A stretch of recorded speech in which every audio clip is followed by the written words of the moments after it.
Hello বন্ধুরা, ফেসবুকে যারা নেগেটিভ কমেন্ট করো তাদের উদ্দেশ্যে আজকের ভিডিওটা। আমার মনে হয় যদি কন্টেন্ট মনিটাইজেশন পেয়ে থাকো এবং ভিডিও করে থাকো তাহলে কিন্তু ফেসবুকে নেগেটিভ কমেন্ট থেকে বিরত থাকো। কারণ ফেসবুকে নেগেটিভ কমেন্ট করলে কিন্তু তুমি পজিটিভ ওয়েতে কখনো কোনো দিন গ্রো করতে পারবে না। নেগেটিভ কমেন্ট করলে কিন্তু তোমার নেগেটিভ চরিত্র এবং নেগেটিভ ব্যক্তিত্ব দর্শায়, আর নেগেটিভ মানুষের থেকে সবাই দূরে থাকতে চায়। তো আমি ব্যক্তিগতভাবে চিন্তা ভাবনা রাখি, যারা আমাকে নেগেটিভ কমেন্ট করে তাদের কিন্তু আমি প্রথমেই ব্লক করি।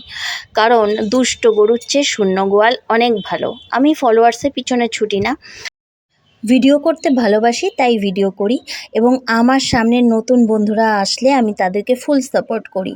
এটা আমার কাছে মনে হয় যে একটা পরিবারের মতো। সেখানে কিন্তু কোনো রকম লেনদেন বা এমন কিছু নেগেটিভ বা হিংসা সেখানে জায়গা থাকে না, উচিতও না। সেখানে এই চিন্তাভাবনা থাকলে কিন্তু কোনো দিন গ্রো করতে পারবে না। সেই জন্য ভাইরাল হলেও নেগেটিভ কমেন্ট দিয়ে সেখানে কিন্তু তুমি পজিটিভ কোনো দিন সফল হতে পারবে না।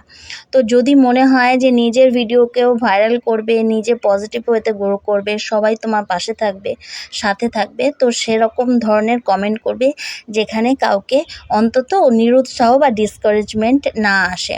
তো আমার ব্যক্তিগত যেটা মনে হয়, আমাকে কোনো দিন নেগেটিভ কমেন্ট করার মতো আমি নেগেটিভ ভিডিও করি না। তো কেউ যদি নেগেটিভ কমেন্ট করে থাকে আমি কিন্তু তাকে প্রথমেই বলছি, তাকে কিন্তু আমি ব্লক করব। তো চলো ভিডিওটা আজকে এইটুকুনি। আমি রান্না করতে করতেই যেহেতু ভিডিওটা করছি, আলাদা করে ভিডিও করার টাইম পাই। আমাদের মতো মানুষেরা কিন্তু অনেক কষ্ট করে ভিডিও করে, অন্তত উৎসাহ দিতে না পারো, নিরুৎসাহ করো না। তো চলো টাটা, নেক্সট ভিডিওতে আবার দেখা হবে।